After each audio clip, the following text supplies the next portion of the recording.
Hello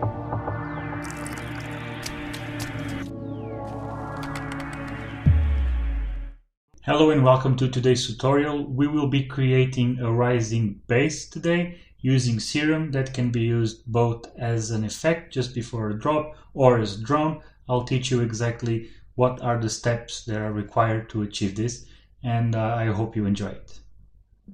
Heading to the software, this is a kick for context, and then we will be creating a MIDI note here in legato. So let's see, if we use G, make it legato, then we can go to Serum and start editing. The first thing we'll do is to change the octave because we'll be wanting to create a bass sound, and then we will selecting basic shapes and changing this to a saw wave. Okay, let's listen to what we've got. This sounds a bit blank, so we'll add some voices. In this case, let's try 4 voices, and then we will see when it hits the sweet spot. Okay, again. Okay, I think this is good. Now let's change the second oscillator by means of selecting basic CJW and then changing the shape like this, more or less. Okay, let's see what you have now. So maybe we can decrease the detail.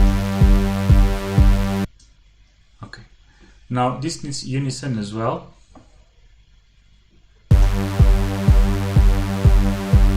Fairly good. Okay, so now we'll be adding the sub. Just add the sub, change the octave, and let's see what we got. Okay, this is okay. And now we'll be making our first modulation by dragging LFO2 to this knob here. And let's see. It's a bit too much. Maybe we make it move a little less. Okay, this is okay. But we want to deactivate the BPM so that it is not following that. Instead, it will be following this rate. Will be changing here. Okay, now we have more control over the movement that we're creating here. So now we'll be creating our rising effect by means activating the filter and then making it apply to all of these, meaning oscillator A, oscillator B, noise, and the sub. We are not using noise just yet, but we might. And then what we want to happen is to create a rising effect like this. And to achieve this, we'll simply map the LFO1 to the cutoff, and then we'll be dragging this to resemble a rising shape. Let's see. Okay, so what's wrong here is that we have the rate too small. So this wave will be following the rate that we place here. If you make it 2 bars, for example, that's more like it. Let's keep it at that and let's move on. Okay, so now we go to the effects. We will use the hyper dimension with 4 voices and then just adding a bit to the mix. This is too much, but if you change it slightly.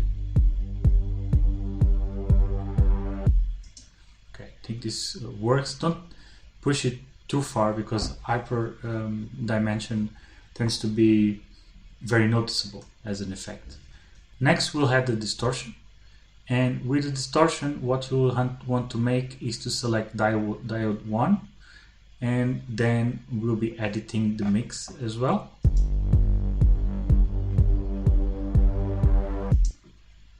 Okay, this is good. And we'll go to the next effect. Next effect will be the reverb. Let's drag it here. Now we want the river to follow the rising LFO that we have mapped already. So we'll just simply drag the LFO to the mix and create the effect by getting rid of the low frequencies, because we don't want it in a rising effect.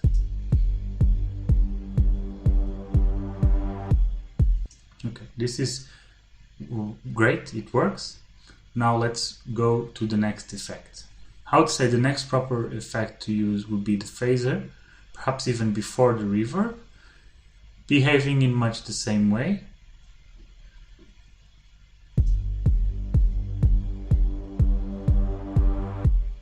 Yeah, this works well. And then finally the EQ, which will target the 2K frequencies around that, and then map the LFO to the gain. Now, when you see this happening, it's not something you want. You want it to move only in one direction. And this is why it's important to learn how to work with all of the parts of this software. So if you go to the matrix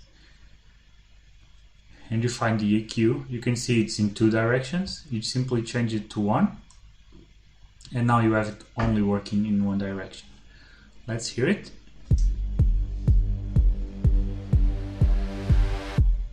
It's a bit too much, but it's essentially doing what we want, which is to have the higher frequencies rise in the end of this riser.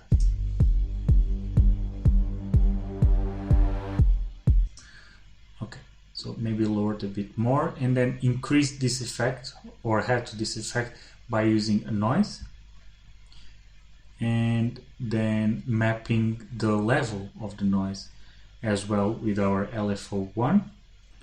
But instead of this AC we'll be using the bright white. So where's the bright white?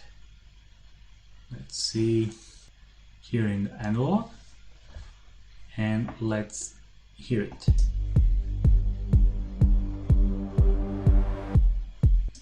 This works great, I think. We have our riser. Now I do want to show you how to use this as a drum. To do so, all you have to change is to right click here, bypass this modulation, and then increase the cutoff in a way that you can hear. Okay, so let's see.